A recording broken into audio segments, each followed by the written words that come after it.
자, 25강 시작하겠습니다.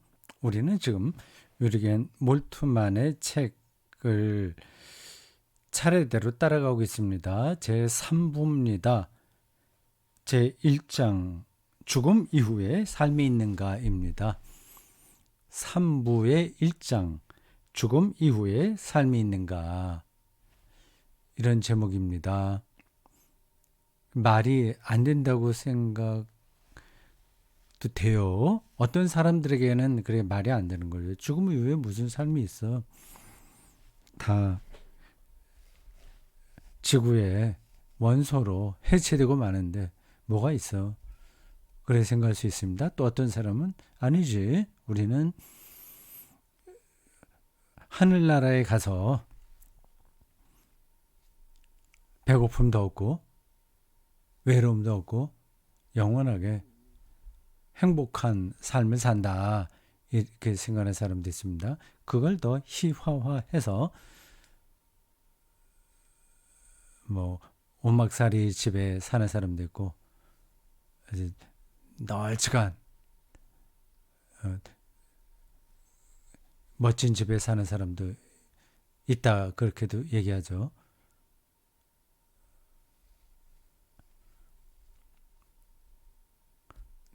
그 죽음 이후에 삶에 대한 그림들이 각양각색이에요.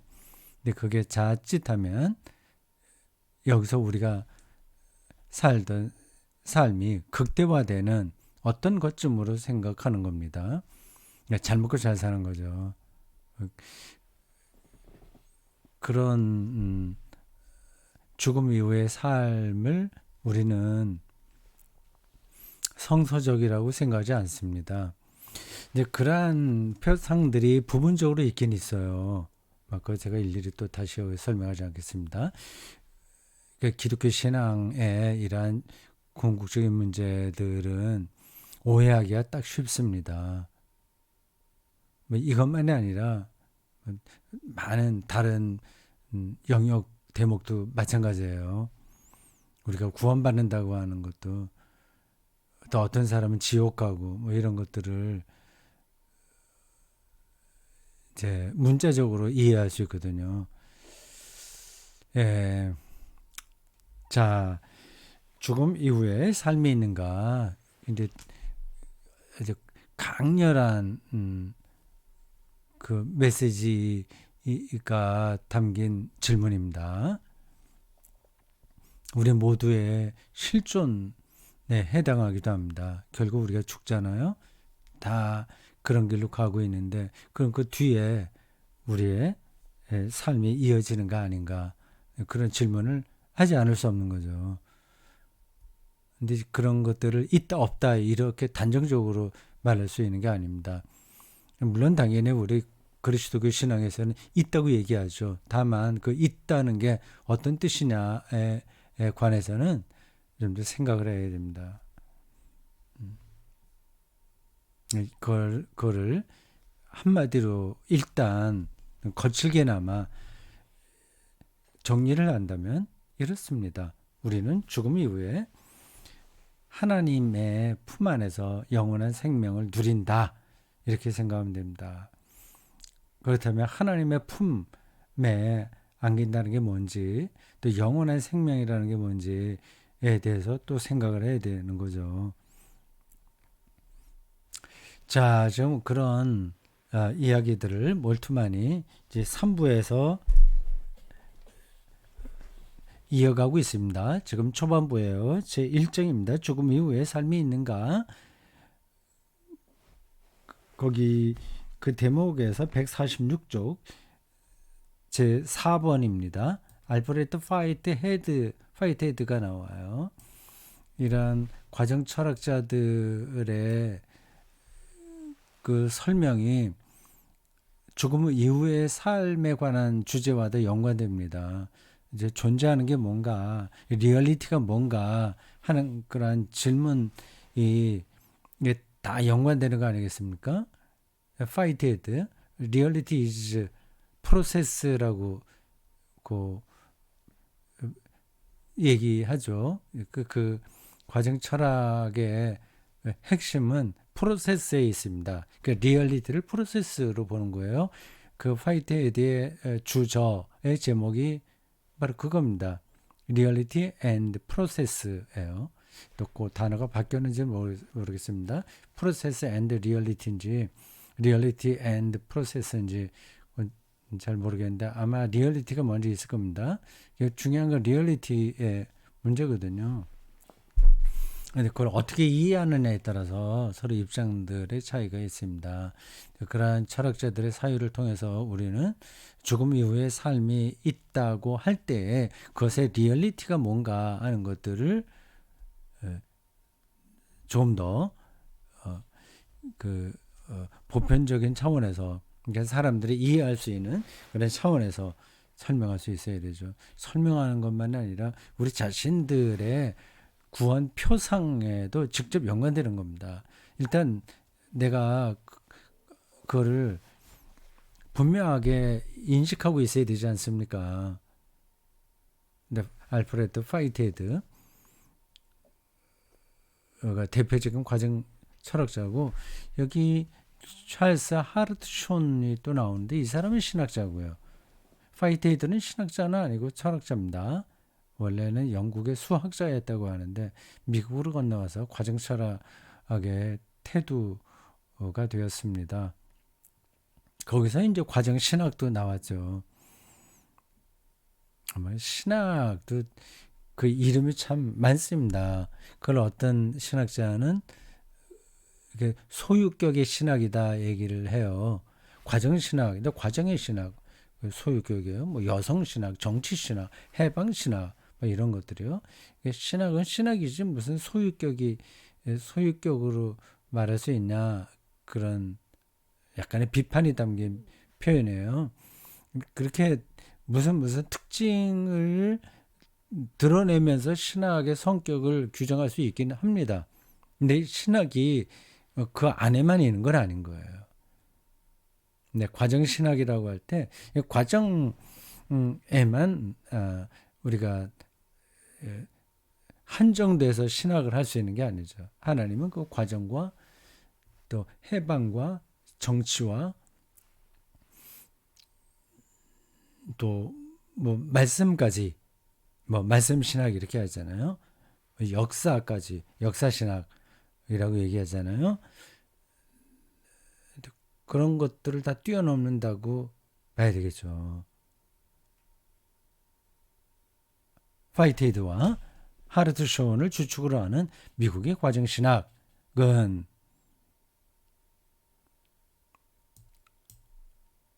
하르트숀만 과정 신학자입니다.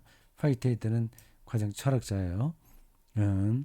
하나님의 관계 속에서의 이러한 그러니까 죽음 이후에 삶이 있는가에서 하나님 품에 들어간다고 할 때 그 관계가 중요하잖아요. 관계 속에서의 이러한 인간 존속을 객관적인 불멸성이라 명명하였다. 각주 46번 밑에 여러분들 보십시오. 하르트숀. 그럼 보자. 이게 스펠링이 잘못됐나? 제가 책을 확인해 보겠습니다. 잘못됐군요. 하르트쇼로 되어 있어요. 하르트숀. N이 빠졌습니다. 스펠링에. 하르트숀이 쓴 The Logi of 책을 봐야지 좀 또렷하게 들어오겠군요. Perfection. 완전 논리. 완전에 대한 논리학이에요. 근데 로기 영어로 하려면 LOGY인데 로기라고 되어 있는데 로기 하면 독일어인데 하여튼 중요하지 않습니다. 완전성에 대한 논리 뭐 그 책에서 그렇게 이야기한 것 같습니다. 객관적인 불멸성이라고 명명했다. 하나님만이 모든 사물들에게 역사하시는 것이 아니라 모든 사물들도 하나님에게 반응한다. 주고받는 관계. 하나님의 계시, 인간의 응답. 네, 그런 정도로 생각하면 되겠습니다. 인간은 하나님에 의해 단지 창조되었을 뿐만 아니라 그들 편에서도 하나님에게 인상을 남긴다. 대단히 적극적으로 반응한단 말이에요. 우리만이 하나님을 경험할 뿐만 아니라 이제 우리는 이제 인간이죠.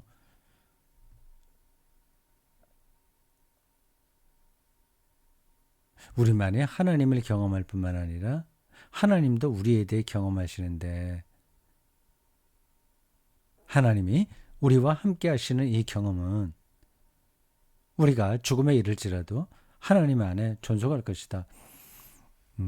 우리의 역할을 아주 적극적으로 표현하고 있네요. 우리의 삶은 시간 속에서 덧없는 것이지만 우리는 하나님 안에서 영원한 현재를 가질 것이다. 이런 문장은 외워두십시오. 우리는 덧없지만 분명하죠. 소년에서 청년, 장년, 노년 이게 멈추지가 않습니다. 그리고 반짝하는 정도로 살다가 가요. 덧없죠. 근데 그런 거 생각하면 작은 일로 서로 싸우고 뭐 속상해하고 한다는 게 참 우습긴 합니다.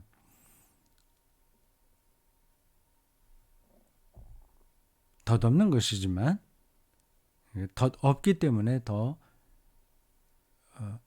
겉으로 보면 덧없는데 하나님의 창조의 손길에서 보면 우주와 같은 무게가 있는 거죠. 그래서 열심히 우리는 살아야 됩니다. 덧없다는 말은 허무하다는 거를 가리킨다기보다 그만큼 소중하다, 비밀스럽다, 신비스럽다 그런 뜻입니다. 우리는 하나님 안에서 영원한 현재를 가질 것이다. 이건 외워두세요. 하나님 안에서 영원한 현재를 가질 것이다. 하나님에게는 모든 시간이 현재예요. 138억 년 전에 있었던 빅뱅 그것도 현재고 지금도 현재고 미래도 현재입니다. 그러니까 그런 하나님과 결속된다면 우리는 영원한 현재를 가지는 거죠. 지금 이렇게 살고 있는 게 하나님의 영원한 현재에 들어가 있는 겁니다. 강독하는 행위도 그렇고 우리의 일상, 매 순간 그런 것들이 다 하나님의 현재와 연결되는 거죠. 그게 무슨 말이지? 참 손에 안 잡히는데 그렇게 생각하실 수도 있습니다.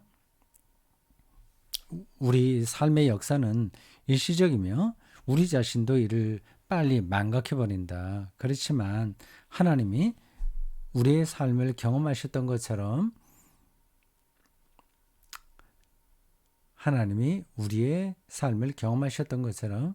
하나님의 심판이라는 말은 저런 표현하고도 연관되겠죠. 우리의 삶을 경험하셨던 것처럼 그러니까 다른 동물, 식물들은 그렇게 반응하지 못하죠. 인간만이 특별하게 창조자의 가장 가까이서 반응하는 존재예요. 우리 삶의 역사는 마치 삶의 책과 같이 하나님의 기억 속에 영원히 존재하게 될 것이다. 그러나 하나님의 영원성 안에 있는 객관적 불멸성에 대한 이러한 표상은 객관적 불멸성, 그러니까 우리가 현재 하고 있는 이런 것들이 불멸하다는 거잖아요. 객관적인 불멸성이라고 저 과정 철학자들이 이야기를 하잖아요. 근데 그다지 위안을 주는 생각이 아닐 것이다. 참으로 우리가 이 세상에서 말했고 행동했고 경험했던 그 모든 것이 하나님의 영원성 속에서 회상되길 원하는가? 그대로 하나님의 기억에 남기를 원하는 게 아니죠. 성서는 그렇게 하지 않습니다. 그러한 신이라고 한다면 기계적인 신이죠. 우리가 지금 살아가는 순간에 모든 하는 일들이 그냥 그 인공지능처럼 기억되는 거라고 한다면 그런 신은 기계적인 신이죠. 그러니까 성서는 인격적인 하나님이잖아요. 그러니까 우리의 반응들, 우리의 하나님 경험을 중심으로 한 우리의 말과 행동, 뭐 그런 모든 것들을 하나님이 그대로 기억하는 게 아니라 변형시키는 거죠. 하나님 안에서 새로워지는 거죠.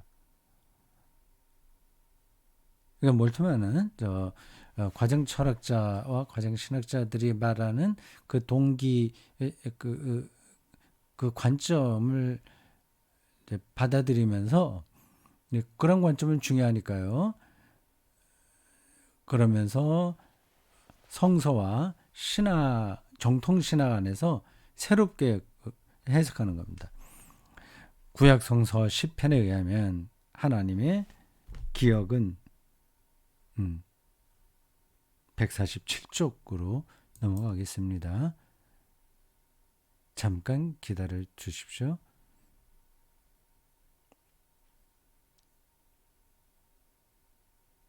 몰트만 147쪽.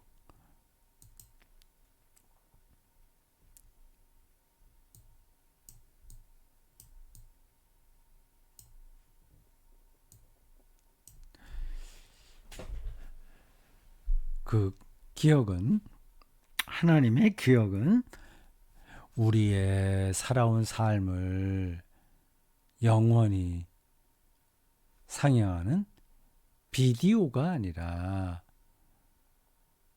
좀 천만다행이죠.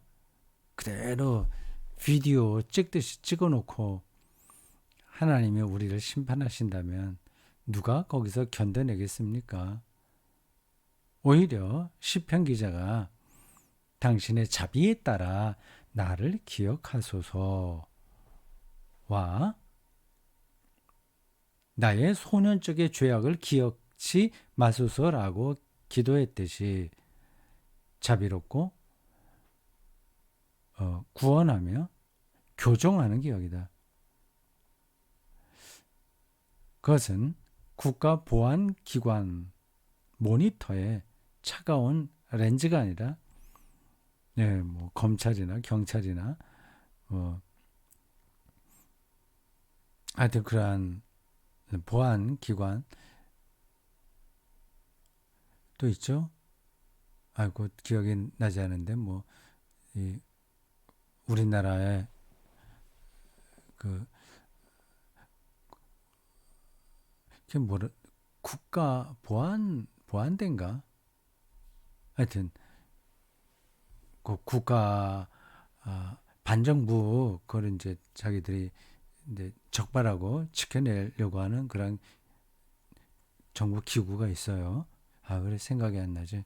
정확한 이름이 어떤 건지 알겠는데 안기부라고 하나요? 이름이 자꾸 바뀌어가고 정확하게 기억이 안 나는 걸. 보통 안기부, 안전교육부, 안기부.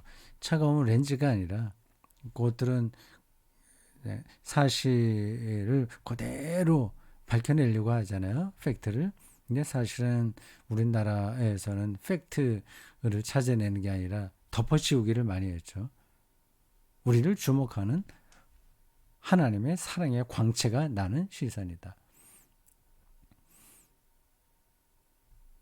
하나님 안에서 우리가 기억된다는 거는 그렇게 비디오 찍듯이 되는 게 아니라 하나님의 사랑 안에서 받아들여지는 그런 기억이다. 겁니다. 천만 다행인 거죠. 예, 그러한 하나님이시죠. 그래서 인격적인 분이라고 우리가 성서로부터 계속해서 지금까지 이어진 겁니다. 그런지 안 그런지 어떻게 알지? 여러분 그런 생각이 들죠? 그 누가 봤어? 어떻게 알지?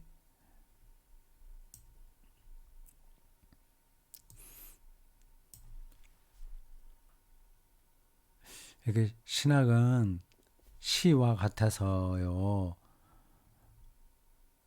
그 실증적으로 어떤 진리를 증명해내는 게 아닙니다. 1 더하기 1은 2다. 이러한 논리를 말하는 게 아니에요. 시와 같다니까요.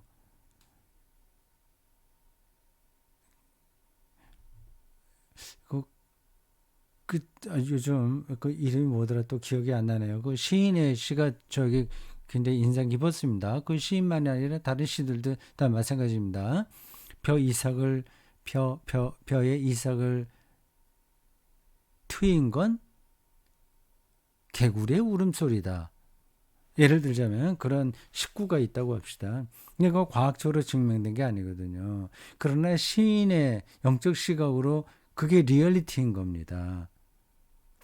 그러나 아무것도 안 되는 거로 허황한 것도 갖다가 말을 하면 그게 리얼리티가 되냐? 그런 질문이 가능해요. 그렇지 않습니다. 허황된 게 아닌 거예요.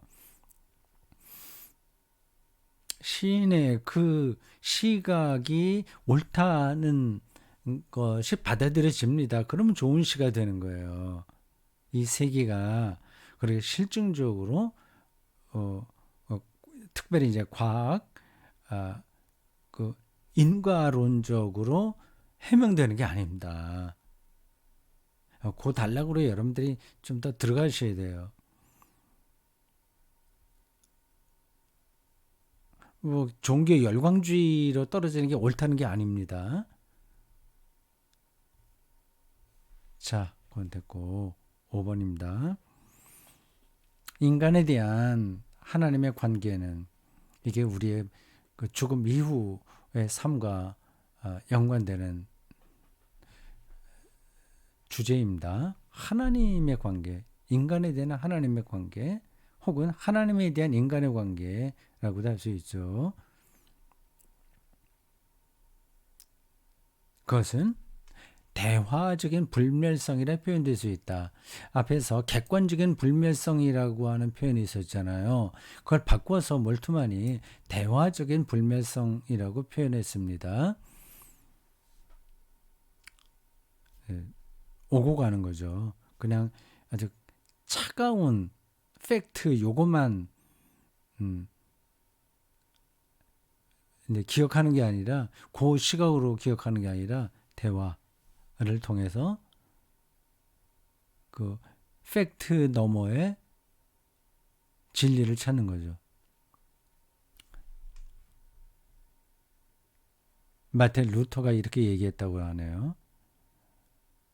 진노 가운데서든 혹은 은혜 가운데서든 간에 하나님과 대화한 그 사람은 불멸한다. 심판받아야 될 사람이 어떻게 불멸하냐 이렇게 생각할 수 있습니다. 하나님의 진노를 받든 은혜를 받든 그 하나님과 대화가 전제되는 거니까 불멸한다 이렇게 얘기할 수 있습니다. 하나님과의 관계성을 강조한 거죠. 이 말이 아마 다음과 같은 말과 연관될 겁니다.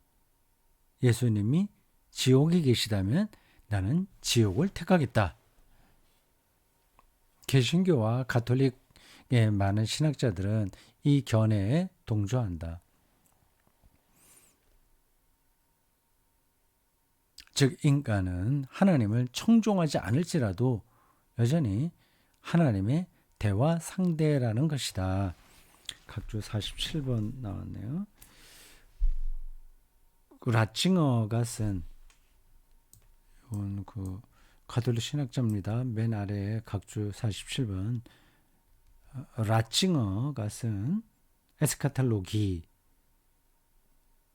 Tod und ewiges Leben 종말론, 죽음 그리고 영생이라고 하는 책입니다.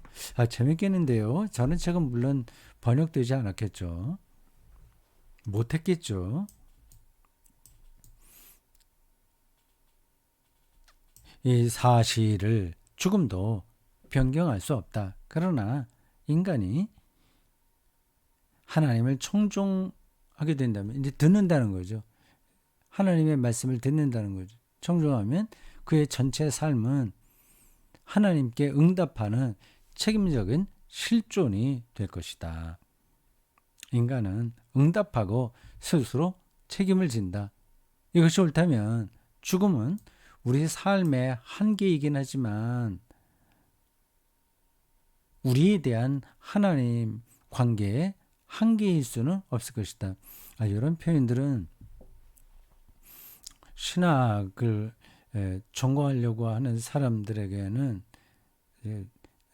뭔가 그 신학적인 사유로 들어갈 수 있는 계기가 됩니다. 이런 문장은요. 다시 읽어볼게요. 이게 옳다면 죽음은 우리 삶의 한계이긴 하지만 우리 인간 입장에서 볼 때 이긴 하지만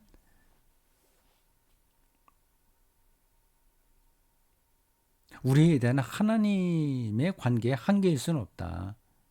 그러니까 하나님에게는 한계가 아닌 거죠.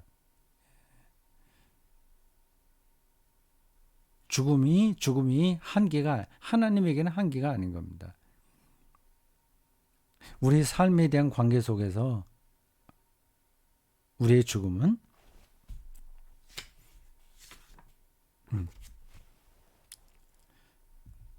오히려 하나의 통과 관문, 우리 편에서의 하나의 변화라고 말할 수 있다.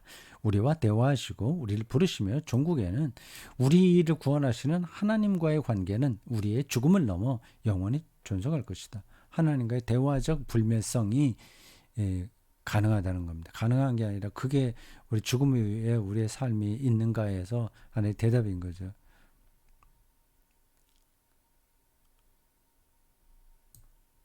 (6번) 주관적인 불멸성과 긍정적인 부활신앙으로 인도하는 그리스도의 교통에 대한 경험이 신앙 속에 존재한다. 이 문장이 조금 애매해요.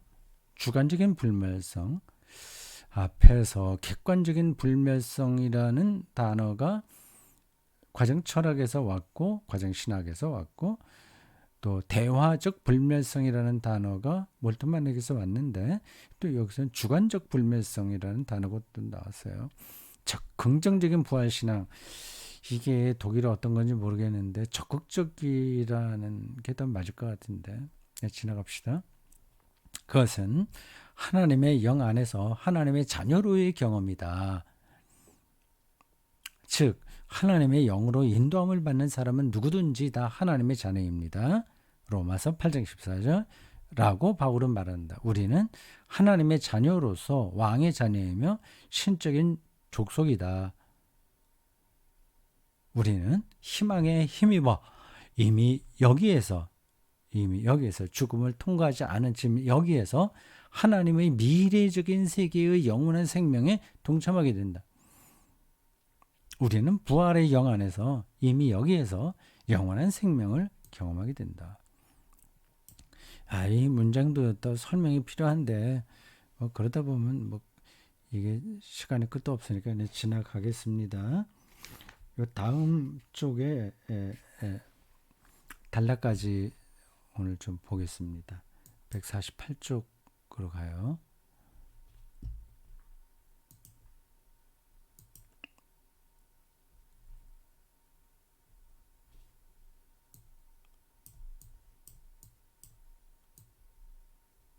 그러면 무엇이 우리의 삶으로부터 남게 되는가? 우리는 두 가지 인상을 받는다. 즉 한편으로는 우리는 아무것도 우리 자신도 붙잡을 수 없을 것이다. 죽음으로 다 모든 것이 끝나니까 모든 것은 지나가 버린다. 빈 몸으로 이 세상에 왔다가 빈 몸으로 세상을 떠난다. 죽음과 함께 모든 것이 끝난다. 그러나 다른 한편 아무것도 잃어버린 바 되지 않을 것이다. 모든 것이 하나님 안에 머물기 때문이다. 멋진 표현이죠. 아무것도 잃지 않아요. 하나님 안에 있기 때문에. 죽음도 하나님에게는 한계가 아니니까요. 하나님과 함께하는 우리 사멸할 존재는 불멸하게 될 것이다.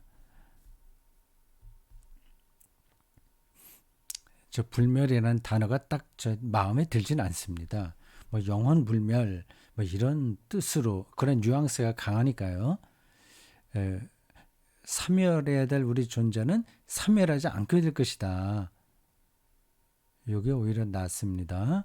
우리가 우리의 삶을 경험하듯이 우리는 유한하고 없어질 존재다. 그러나 하나님께서 우리의 삶을 경험하시듯이 우리는 영원히 불멸하는 존재다. 하나님에게서 아무것도 행복의 순간들도 고통의 순간들도 잃어버린 바 되지 않을 것이다. 누가복음 20장 38절 모든 사람은 하나님과의 관계 속에서 살고 있다.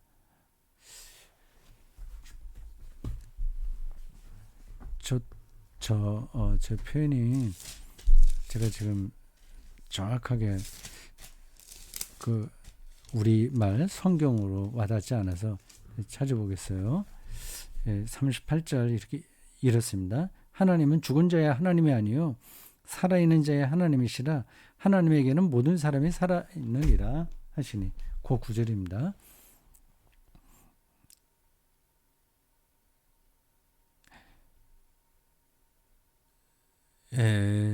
독일 찬송가 가사가 나오네요. 게라르트라고 유명한 사람입니다. 사랑하는 형제들이여 너희들에게 결여되어 있는 것과 너희들이 괴로워하는 것을 떠나게 하라. 그렇죠. 그건 하나님에게 맞지 않는 거니까 떠나두고는 아쉬울 게 없어요. 갈 건 가야 돼. 버릴 건 버려야 돼. 없어질 건 없어져야 돼요.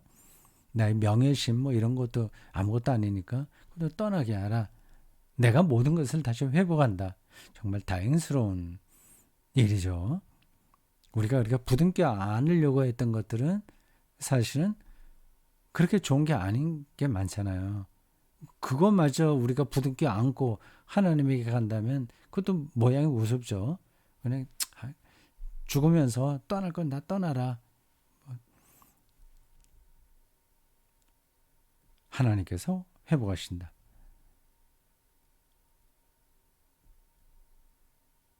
좋은 찬송가 가사네요. 자, 오늘 여기까지 하겠습니다. 수고했습니다.